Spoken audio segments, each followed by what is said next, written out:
அப்போல்லாம் படம் நல்லா 50 நாளுக்கு மேலே ஓடும், 50 நாள் 100 நாள் எல்லாம் ஓடும். இப்போ எல்லா படம் 50 ஷோ தான் ஓடுது.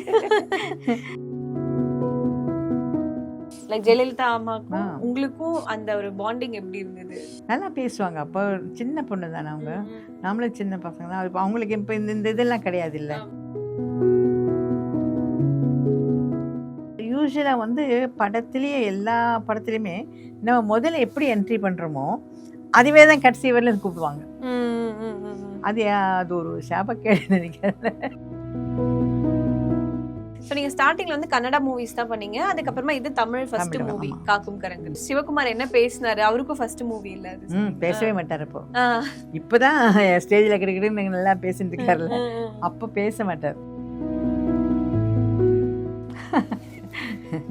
அவர் நாகேஷ் கூட நான் 3 படத்துலையும் ஆக்ட் பண்ணேன். நான் பண்ண 3 படத்துலையும் அவர் ஆக்ட் பண்ணியிருக்காரு. நீங்க சோர்ந்து போகாம இருக்கிறதுக்கு பிசிக்கலா என்ன ஒரு பிசிக்கல் ஆக்டிவிட்டிஸ் என்ன பண்றீங்களா? அந்த ஒரு மைண்ட் செட் காம் பண்றது எல்லாமே வந்து ஸ்டேபிளா இருக்கணும்னு சொல்லுவாங்கல்ல, அதை பத்தி சொல்லுங்கம்மா. ஏன்னா நிறைய பெண்களுக்கு மெயினா எனக்கு அதெல்லாம் நிறைய தேவைப்படுது. அதுக்கு நான் வந்து பிராணிக் ஹீலிங் பண்றேன்.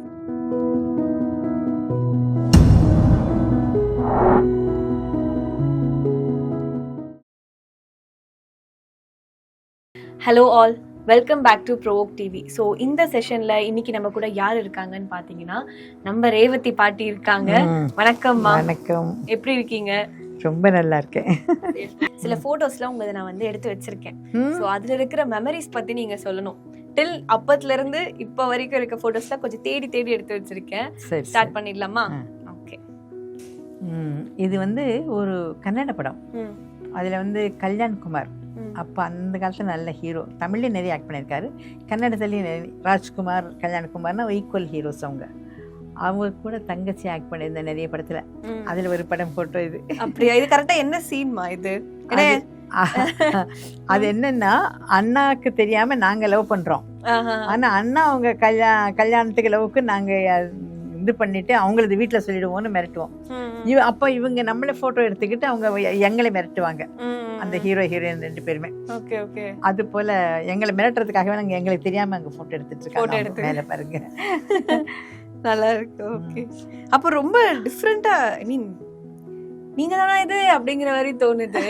ஹேர் அந்த ஹேர் ஸ்டைல் எல்லாமே சூப்பரா இருக்கு. எப்படிமா அப்பெல்லாம் நல்லா பண்ணுவாங்க ஹேர் ஸ்டைல். கொஞ்சம் ஹேர் கூட எனக்கு பெருசா இருக்கும், நிறைய ஹேர் இருக்கும், அதெல்லாம் நல்லா பண்ணுவாங்க. அப்போ அது ஃபேஷன். அது சாதனா கட்டு, ஷாதநகர் ஹேர் கட். ஆமா, சாதனா ஹேர் கட்டுன்னு ஃபேஷன் அது. சூப்பர்மா. அடுத்த போட்டோ, ஒவ்வொரு போட்டோலயுமே வேற வேற மாதிரி இருக்கீங்க. அதுல மாடர்னா இருந்தீங்க, அதோ இந்த போட்டோல பயங்கர ஹோம்லியா இருக்கீங்க. இது வந்து காக்கும் கரங்கள், அதான் முதல் தமிழ் படம். அதுலதான் ஃபர்ஸ்ட் சிவகுமார் கூட அதுல தான் ஹீரோவானார். Okay okay okay. அப்ப சின்னதா இருப்பார் பாருங்க. சோ இதுல என்ன கேரக்டர்மா? அதுல வந்து அதுலயும் ஹீரோ சிஸ்டர் தான். என்னை பார்த்தாவே ஹீரோ சிஸ்டர்னு நினைச்சுப்பாங்க. அது யூஸ்வலா வந்து படத்துலயே எல்லா படத்துலயுமே நம்ம முதல்ல எப்படி என்ட்ரி பண்றோமோ அதுவே தான் கடைசி வரல கூப்பிடுவாங்க. அது ஒரு சாபக்கேடு நினைக்கிறேன். ஏன்னா அவங்க அதுக்கு மேல அவங்க ஃபைண்ட் அவுட் பண்ண மாட்டாங்க. ஆனால் அதுலேயே நல்ல கேரக்டர் இருக்கும். நம்ம ஆக்ட் பண்ணுறதுக்கு லவ் ஸ்டோரி இருக்கும், காமெடி இருக்கும், ஸ்லோகமாக இருக்கும், எல்லாமே இருக்கும். ஆனால் அது நமக்கு சிஸ்டர் தான் இருக்கும். Okay okay. அதில் வந்து ஹீரோட சிஸ்டர் தான் நான். ஸோ நீங்கள் ஸ்டார்டிங்கில் வந்து கன்னடா மூவிஸ் தான் பண்ணீங்க, அதுக்கப்புறமா இது தமிழ் ஃபர்ஸ்ட் மூவி காக்கும் கரங்கள். ஓகே. ஸோ சிவகுமார் என்ன பேசினாரு? அவருக்கும் ஃபர்ஸ்ட் மூவி இல்லை அது. பேசவே மாட்டார். இப்போதான் ஸ்டேஜில் கிடைக்கிட்டு நல்லா பேசிட்டு இருக்காருல்ல, அப்போ பேச மாட்டார். அவர் ரொம்ப காமாக இருப்பார். இது எங்கள் வீட்டில் ஒரு பூஜை நடந்தது. அப்போது எங்கள் அப்பா அம்மா எல்லாம் போது, அப்பாவும் அதுக்கப்புறம் தான் தவிர்த்த ரொம்ப நாள் கழிச்சு. அப்போது அவங்க எனக்கு சாரதா வந்து எங்கள் வீட்டில் நல்ல ஃப்ரெண்டு. அவங்களும் ஜானகியும் ரொம்ப க்ளோஸ் ஃப்ரெண்டு. அப்போ ஜானகி அம்மா வந்து எங்கள் வீட்டுக்கு ஃபேமிலி ஃப்ரெண்டு. அவங்க வீட்டில் எல்லாருமே நல்லா வருவாங்க. அந்த பூஜைக்கு வீட்டில் வந்தப்போ ஃபோட்டோ எடுத்தோம். அந்த ஃபோட்டோ ரொம்ப நாளைக்கு அவள் இப்போ தான் கிடைச்சிது எனக்கும். ரொம்ப எப்படி ரொம்ப ஃப்ரெண்ட்லியான டைப்பா நீங்கள் முழுக்க, இல்லைனா சிஸ்டர்ஸ் அந்த மாதிரி? இல்லை, ரொம்ப ஃப்ரெண்ட்லியாக தான் இருப்போம். அப்புறம் நான் இப்போ ஒரு கிட்டத்தட்ட இந்த 50 வருஷமா யாரையும் மீட் பண்ணவே இல்லை. இப்போதான் ரீசெண்டாக வந்து ஜானகி அம்மா கூட பேசினேன். வேற மணிமாலா எனக்கு ஃப்ரெண்டு, வெந்நீர் ஆடையமூர்த்தி சார் இருக்காருல்ல, அவரோட ஒய்ஃபு. அவங்களோட பேசும்போது பேசினப்போ ஜானகி அவங்க நம்பர் தெரிந்தால் கொடுங்க, பேசணும் ரொம்ப நாள் ஆச்சுன்னா அப்போ அவங்க நம்பர் கொடுத்தேன். பேசினா அவங்க ரொம்ப நல்லா பேசினாங்க. அவங்க அடையாளம் கண்டுபிடிப்பாங்களான்னு நினச்சேன். ஆனால் நல்லா கண்டுபிடிச்சி ரொம்ப நல்லா பேசினாங்க. அதுக்காகவே இந்த ஃபோட்டோ தேடினான்னு பார்த்து எப்படி இருக்குது, நல்லா பேசினாங்க. அதுக்கப்புறமா நான் சாரதா கூட பேசினேன். எப்படி இருக்கு இவ்வளோ வருஷம் கழிச்சு, 50 வருஷம்னு சொன்னீங்களா? ஆமாம், இவ்வளோ வருஷம் கழிச்சு பேசுறதுக்கு நிறைய ஏமா எல்லாம் அது பார்த்து பேசுறதுக்கே நேரம் சரியா போச்சு. ஆனால் ரொம்ப வருஷம் கழிச்சு பேசினது ரொம்ப சந்தோஷமா இருந்துச்சு. அப்புறம் ராஜஸ்ரீன்னு ஒரு ஆர்டிஸ்ட் இருக்காங்க. அவங்க ஃபோட்டோ இருக்கும்னு நான் பார்க்குறேன். அவங்க நானும் நிறைய மேக்ஸிமம் ஸ்கூலில் எங்கள் கிளாஸ்மேட்ஸ், நாங்கள் ஸ்கூல்லே கிளாஸ்மேட். அப்புறம் பிக்சர்லேயே ஆக்ட் பண்ண 2 பேருமே. அது இப்போவும் ஃப்ரெண்ட்லியாக இருக்கும். இப்போவும் ஃபோனில் எப்பாவது பேசுவோம். அவங்கள ஃபோன் பேச அது ஒரு நல்ல ஒரு மெமரிஸ்ல. ஏன்னா ஃப்ரெண்ட்ஸ் சின்ன வயசுலேருந்து இப்போ வரைக்கும் ஃப்ரெண்ட்ஸ்ல நிறைய விஷயங்கள் இருக்கும் பேசுறதுக்கு இருக்கும். அதனால ஃப்ரெண்ட்ஷிப் லாங்காக வர்றது ஒரு ரொம்ப அதிசயமா இருக்கும்ல. ஆமா ஆமா கண்டிப்பா. அதுவும் இங்க இப்பெல்லாம் யாரு பொண்ணுங்க ஃப்ரெண்ட்ஸ் அவ்வளோ இருக்காங்க.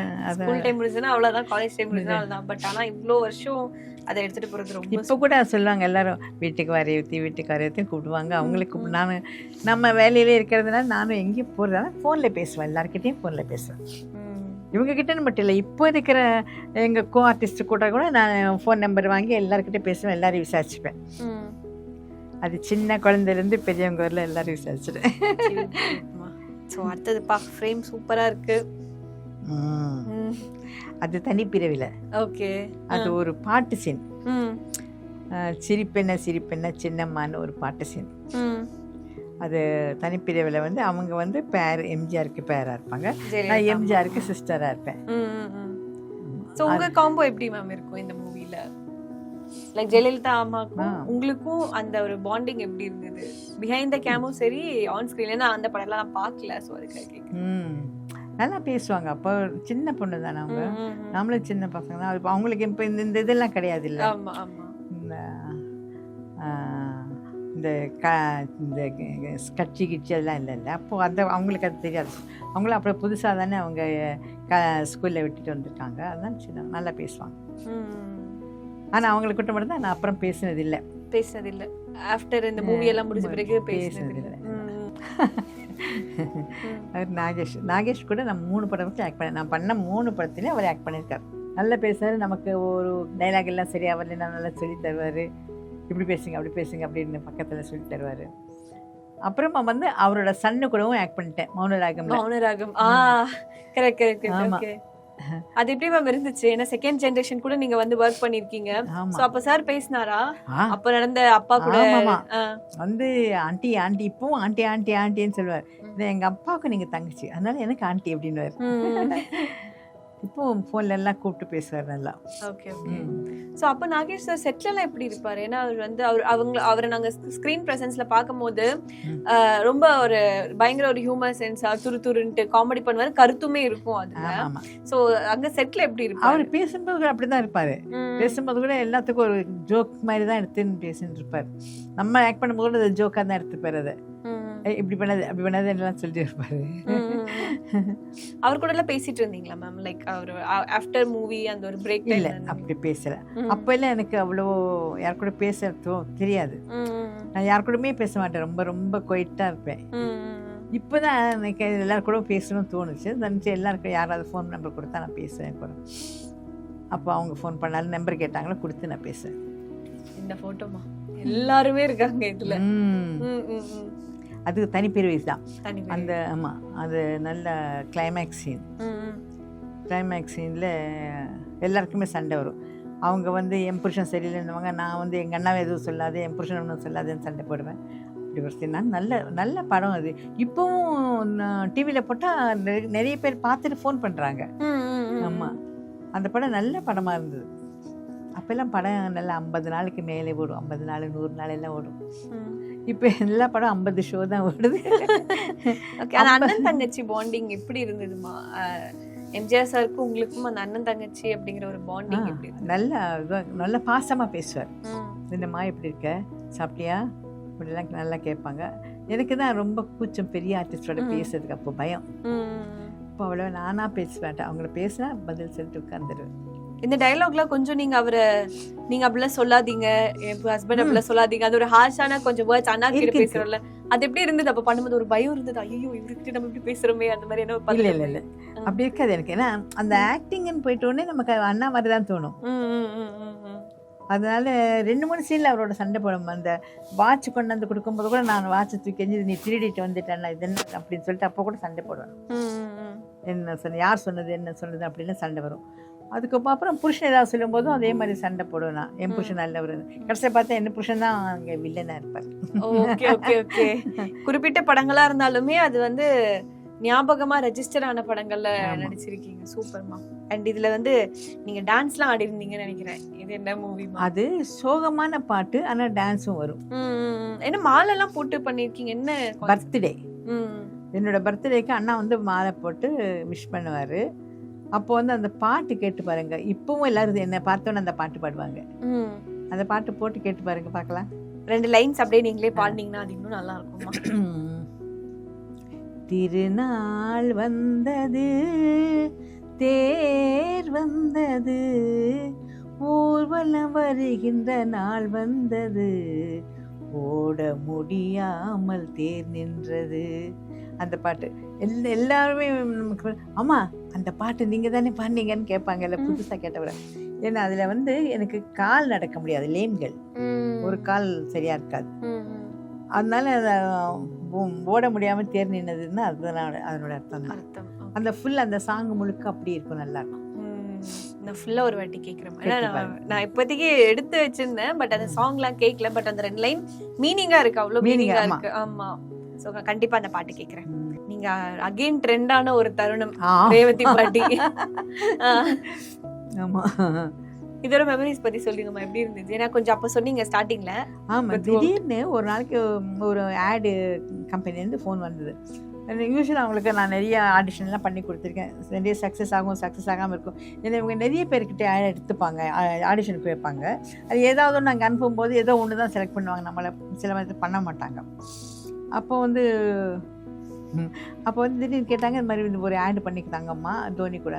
சரி, தோனி கூட யாரோ கிரிக்கெட் தெரியும், ஆனால் எனக்கு அந்த கிரிக்கெட் தெரியாது, அதனால அவளுக்கு தெரியல. அப்புறம் சரின்னு சொல்லிட்டு நான் பண்ணிட்டேன். சாயந்தரம் 3 மணிக்கு சொன்னாங்க, அமிச்சோம். மறுபடியும் 6 மணிக்கு மறுபடியும் அம்மா இது இல்லை வேறு மாதிரி பண்ணித்தாங்க. சரி, அதே மாதிரி பண்ணித்தாங்க. மறுபடியும் இன்னும் கொஞ்சம் நேரம் கழிச்சு அம்மா இன்னொரு மாதிரி பண்ணித்தாங்க. இப்படி பண்ணோன்னே சரி என்ன சும்மா எப்பவும் போலே ஆடு வருது இது மாதிரி சொல்லுவாங்க. அம்மா வேற ஒருத்தர் போட்டாங்க அப்படி சொல்லுவாங்க. யூஸ்வலாக அந்த ஆடு வரும், நான் அதில் கூட நிறைய பண்ணி வச்சுருப்பேன், நிறைய ஆடிஷன்ஸ் இருக்கேன் ஃபோனில். அப்புறம் பார்த்தா திடீர்னு ஒரு 7:38 இருக்கும். அம்மா உங்களை ஃபிக்ஸ் பண்ணிட்டாங்க அப்படின்னாங்க. ஐயே இதுதான் ஃபிக்ஸ் பண்ணிட்டாங்களா? நான் சரி எங்கே போகணும்னு கேட்டேன். நேரு ஸ்டேடியம் கிட்ட தான் அது ஷூட் பண்ணாங்க, அங்கே வந்துடுங்க அப்படின்னு. சரி போனால் எனக்கு பார்த்தா மார்னிங் வரவே இல்லை. என்னடா மார்னிங் வரவே இல்லை, நம்மளை மட்டும் உட்கார வச்சுருப்போம். கடைசியில் நம்ம அவர் பார்க்கவே மாட்டோம். என்ன நம்ம வீட்டு பசங்கள்லாம் நானுன்னு பிறந்தாங்க, நான் இன்னும் பார்க்கல கேட்டால் அவர் ஒரு 12:31 போல் தான் வருவாராம். வந்த உடனே தான் அப்பா எவ்வளோ ஜனா பார்த்துட்டு எனக்கே ஆச்சரியமாக போச்சு. அது நம்ம பக்கத்தில் நிற்கிறோமா, அது நினச்சேன் எப்படி இந்த ஒரு ஆப்பர்ச்சுனிட்டி எனக்கு கிடைச்சது. ஏதோ ஒரு நல்ல லைஃப் போயிட்டு இருக்கு நமக்கு, என்ன நினைச்சு ரொம்ப சந்தோஷமா இருந்துச்சு. சூப்பர்மா. ஸோ நிறைய இப்போ எப்படி சொல்றது, அப்போ ஆரம்பிச்சு இப்போ இருக்கிற கரண்டான ஒரு செலிபிரிட்டிகளோட வரைக்குமே நீங்க வந்து பெர்ஃபார்ம் பண்ணியிருக்கீங்க. So super touch. இதே மாதிரி நிறைய நீங்க வந்து பண்ணணும். அண்ட் அம்மா நீங்க சொன்னீங்க நான் ஃபீல்ட் அவுட்ல இருந்தேன், லைக் ஃபீல்டு வேண்டான்னு சொல்லிட்டு நான் ஒதுங்கி இருந்தேன். அண்ட் அப்புறமா கணவர் போயிட்டு பிறகு நான் மறுபடியும் வந்தேன். ஸோ அந்த டைம் உங்களோட மைண்ட் செட் எப்படி இருந்துச்சு? ஏன்னா அத்தனை இயர்ஸ் வந்து அவர் இருக்கிறதுனால உங்களுக்கு அது வேண்டான்னு சொல்லியிருந்தீங்க. பட் அவர் இல்லை அப்படிங்கிற ஒரு கட்டம் வந்தப்போ அவங்களோட அந்த ஒரு மைண்ட் செட் எப்படி? அப்போ எனக்கு வேற என்ன ஒர்க்கும் தெரியாது. இப்போ நம்ம சின்னப்போ நடிக்கணுன்றதுல என்னை வந்து அவ்வளவா ஸ்கூலுக்கெல்லாம் போக விடலை. அதனால நமக்கு படிப்பு தெரியாது. அட்லீஸ்ட் நமக்கு படிப்பு நிறைய இருந்தால் நம்ம ஏதாவது ஒரு ஸ்கூல் வைக்கலாம், இல்லை டியூஷன் சென்டர் பண்ணலாம், இப்படிலாம் பண்ணியிருக்கலாம். அது கிடையாது. அப்போ நமக்கு தெரிஞ்ச வித்தியை இது ஒன்று தான். அது இப்படி வருமா வராதான்னு கூட ஒரு ஐடியா இல்லை. இத்தனை வருஷம் கழிச்சு நம்மளை ரெக்கக்னைஸ் பண்ணணும் இல்லை யாராவது. அந்த அத்தனை வருஷத்துல நான் வெளியில போகும்போது என்ன யாரும் ரெக்கக்னைஸ் பண்ணல, அதுதான் முக்கியம். நான் யாருன்னே எல்லாருக்கும் தெரியும், சும்மா ஆர்டரியா பக்கத்து வீட்டு பொண்ணு வந்து இருப்பேன் நான். அதனால நம்ம திடுக்குன்னு மறுபடியும் கேட்டா மரியாதை இருக்குமா, அந்த அப்போ நமக்கு ஒரு ரெஸ்பெக்ட் இருந்திருக்கும்ல, அதே இது இப்போ கிடைக்குமா, அதெல்லாம் ஒரு பயம் இருந்தது. அப்படி இருக்கும்போது சரி, எங்கள் ரிலேட்டிவ் ஒரு பொண்ணு ஆக்ட் பண்ணிட்டு இருந்தான், தம்பி பொண்ணு. அவள் வந்து சொன்னா, அத்தை மறுபடியும் நீங்கள் ஆக்ட் பண்ணுங்க அத்தை அப்படின்னு சொல்லி தொந்தரவு பண்ணான். ஐயோ கிடைக்குமா கிடைக்காதா அப்புறம் அவள் மூலமாக தான் நான் ஒருத்தர் இன்ட்ரடியூஸ் பண்ணி, ரவின்னு ஒருத்தர் அவர் ஃபிலிம் ஃபீல்டில் இருக்கார். அதனால அவங்க இன்ட்ரடியூஸ் பண்ணி அவர்கிட்ட கேட்டு இது மாதிரி நான் வந்தால் பரவாயில்லையா, பண்ணுங்கம்மா அப்படின்னு சொல்லிட்டு அவரே ஃபோன் பண்ணி இந்த வத்தி குச்சிக்கு ரெக்கமெண்ட் பண்ணார். அப்போ என்னம்மா வயசு கரெக்டாக வத்தி குச்சி நீங்கள் பண்ணுறப்போ? பாருங்களேன், வத்தி குச்சி 12 எடுத்தாங்க. 2012 2011 ஆமாம், 11 or 12 தான் எடுத்தாங்க. இப்போ எவ்வளோ 14 years ஆயிடுச்சுல. ஆமாம் ஆமாம். அப்போ லெஸ் பண்ணிக்கோங்க, அப்போ ஒரு 70 இருந்திருக்கும். அப்போ வந்து அவங்க எவ்வளோ பெரிய கேப், 26 வயசுல வேண்டாம் நீங்க அகைன் 70 years ஒரு 65 years. அழகின்னு ஒரு சீரியல் வேற, அதான் ஃபர்ஸ்ட் சீரியலிங் பண்ணது. அதான் அதுக்கு முன்னாடி அந்த சீரியல் எப்படி பண்றது கூட தெரியாது. சீரியல்ல பண்ணா பின்னால டைலாக் சொல்லிட்டு இருக்காங்க. அது நாங்கள் சின்ன பிள்ளைலாம் ஃபுல்லாக டைலாக் எவ்வளோ பெருசுனாலும் பைஹேட் பண்ணி சொல்லணும். நமக்கு கொடுத்துருவாங்க டைலாக்ஸ் வீட்டில், நம்ம பைஹேட் பண்ணி நம்ம சொன்னால் அப்புறம் மாடுலேஷன் சரியிருந்தால் மட்டும் மாற்றுவாங்க. அப்படி தான் இருந்தது. இங்கே டைலாக் பின்னால் சொன்னாங்க, அது எடுக்கிறதுக்கே நமக்கு ஒரு மாதிரி தெரியலை, புதுசாக. அப்படி பழகிடுச்சு. இப்போ ஓவர் பண்ணுறதுக்கு ஈஸியாக இருக்குது. இப்போ அதை விட இது ஈஸியாக இருக்குது. ஏன்னா நம்ம பைஹேட் பண்ண வேணாம், ஒன்றும் பண்ண வேணாம், ஒரு வாட்டி கேட்டுக்கிட்டாக்கா நமக்கு அந்த எக்ஸ்பிரஷன் ஈஸியாக வந்துடும். ஓகேம்மா. ஸோ இப்போ வந்து நிறைய விஷயம் பேசினேன். இப்போ கடைசியாக ஒரு கேள்விமா, நீங்கள் சோர்ந்து போகாமல் இருக்கிறதுக்கு ஃபிசிக்கலாக என்ன ஒரு ஃபிசிக்கல் ஆக்டிவிட்டிஸ் என்ன பண்ணுறீங்களா? அந்த ஒரு மைண்ட் செட் காம் பண்ணுறது எல்லாமே வந்து ஒரு ஸ்டேபிளாக இருக்கணும்னு சொல்லுவாங்கள்ல, அதை பற்றி சொல்லுங்கம்மா. ஏன்னா நிறைய பெண்களுக்கு மெயினாக எனக்கு அதெல்லாம் நிறைய தேவைப்படுது. அதுக்கு நான் வந்து பிராணிக் ஹீலிங் பண்ணுறேன். பிராணிக் ஹீலிங் ஃபுல்லாக அது கோர்ஸ் முடிச்சிருக்கோம். அர்ஹாட்டிக் வரலும் முடிச்சிருக்கோம், அர்ஹாட்டிக் யோகா வரலும் முடிச்சிட்டோம், அதுக்கப்புறம் இருக்கிறதும் முடிச்சிருக்கோம்.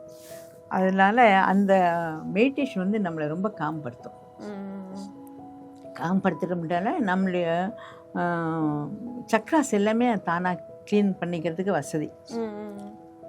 அதனால் அது கொஞ்சம் கற்றுக்கிட்டதுனால அந்த சுறுசுறுப்பு எப்பவுமே இருக்கும் உடம்புல. அது ரொம்பவும் மைல்டாக தான் இருக்கும், ரொம்ப கஷ்டப்பட்டெல்லாம் செய்கிற மாதிரி இருக்காது. ஆனால் மைண்ட் அது ரொம்ப காம்படுத்தும். அதனால் நமக்கு அவ்வளோவா கோவம் வரும், கோவம் வந்தால் கூட அது ஆட்டோமேட்டிக்காக தானாக இறங்கிடும். அது பிராணிக் ஹீலிங் வந்து நான் 2011 கற்றுக்கிட்டு இருக்கேன். கற்றுக்கிட்டு ஒரு 2012 முடிச்சிட்டேன் எல்லாத்தையும். அது எல்லா கோர்ஸும் இருக்குது, நிறைய கோர்ஸ் இருக்குது, அதெல்லாம் ஃபுல்லாக முடிச்சிட்டோம். சூப்பர்மா. அதுதான் மெயின் அதில். ஏன்னா இப்போ கூட நமக்கு உடம்பு சரியில்லைன்னா மெடிசன்ஸ் காட்டிலும் மெடிசனை மேலே அது ஒன்று இருக்கணும். ஏன்னா மெடிசன் கொடுத்தா கூட ஒரு கொஞ்சம் நேரம் கேட்காது. அதுக்கப்புறம் நம்ம மைண்டை கண்ட்ரோல் பண்ணிக்கிறது அந்த ஹீலிங் பண்ணிக்கணும். செல்ஃப் ஹீலிங் பண்ணுவோம், பிறருக்கும் ஹீல் பண்ணுவோம். அப்படியா? சூப்பர்மா. அப்போ நான் இருங்க காஃப் கேம்ல நான் வந்து கற்றுக்கிறேன். ஓகே. ஸோ நீங்கள் இப்போ இந்த அளவுக்கு நீங்கள் சிரிச்சிட்டு இருக்கீங்க, இந்த அளவுக்கு நீங்கள் நிறைய விஷயங்கள் வந்து பண்ணிட்டு இருக்கீங்கன்னா கண்டிப்பாக இதுக்கு பின்னாடி சில வழிகள் எல்லாமே இருந்திருக்கும் இல்லையா? ஸோ அந்த மாதிரி நீங்கள் கஷ்டப்பட்டு இதுலேருந்து நான் மீண்டு வந்தேன், அதுக்கப்புறமா நான் பாரு எவ்வளோ ஜாலியாக இருக்கேன்னு சொன்னால் அது என்ன மாதிரியான விஷயங்கள்? இல்லை, நான் நல்லாவே தான் இருந்தேன். சரி, நான் அவரோட கூட இருக்கும்போது நாங்கள் நல்லா தான் இருந்தோம். ஏன்னா நம்ம என்ன சொல்கிறோமோ அதை தானே கேட்டேன். நான் இல்லை நீங்கள் இந்த பக்கம் போனால் இந்த பக்கம் போகிறேன்னா தான் சண்டை வரும். 2 பேரும் ஒரே பக்கம் போனால் எப்பவும் சண்டை வராது. அப்புறம் வீட்லேயும் நல்லா தான் இருந்துச்சு. இப்போ அவர் போனப்போ நமக்கு என்ன பண்ணுறதுன்னு தெரியல, தான் குழப்பமாக இருந்தது. குழப்பமாக இருக்கிறதுனால தான் கொஞ்சம் அவரே வந்து எல்லாமே அவரே உலகம் சொல்லிட்டு அப்படியே இருந்து. ஆமாம், ஏன்னாக்கா அவங்க வீட்டில் நமக்கு வேற பண்ண வேணாம் போது நம்ம இது பண்ணலாம். ஆனால் அது வீட்டில் இருந்தால் நல்லதாச்சு, நல்ல சமையல் கிமெல்லாம் கற்றுக்கிட்டு இப்போ ஈஸியாக இருக்கு. சமையல் அப்போ தான் கற்றுக்கிட்டீங்க? ஆமாம், ஏன்னா எங்கள் அம்மா இருக்கிறவங்கள எங்களை சமையலுக்கே விட மாட்டாங்க. Okay okay. அவங்களே பண்ணி விடுவாங்க எல்லாத்தையும், எல்லா வெட்டு வேலையும் அவங்களே பார்த்துப்பாங்க. அதுக்கப்புறம் தான் நானே சமையல் கற்றுக்கிட்டேன் ஒரு 30 வயசுக்கு அப்புறமா. 30 வயசுக்கு என்னம்மா நல்லா சமைப்பீங்க? நான் எல்லாமே நல்லா சமைப்பேன். அப்படியா? ஓகே. ஒரு நாள் அது நம்ம சமைச்சுக்கிட்டே வந்து பேசி ஒரு இன்டர்வியூ பண்றோம். நிறைய விஷயங்கள் வந்து பேசுனீங்கம்மா. இதே மாதிரி பாசிட்டிவா இருங்க. உங்களை வந்து நாங்க சின்ன திரையிலும் சரி வெள்ளி திரையிலுமே சரி எப்பவுமே பார்த்துட்டே இருக்கணும். எங்களோட லவ்வபிள் பார்ட்டியா எப்பவுமே இருந்துட்டே இருங்க. ரொம்ப நன்றி. கண்டிப்பா ரொம்ப நன்றி.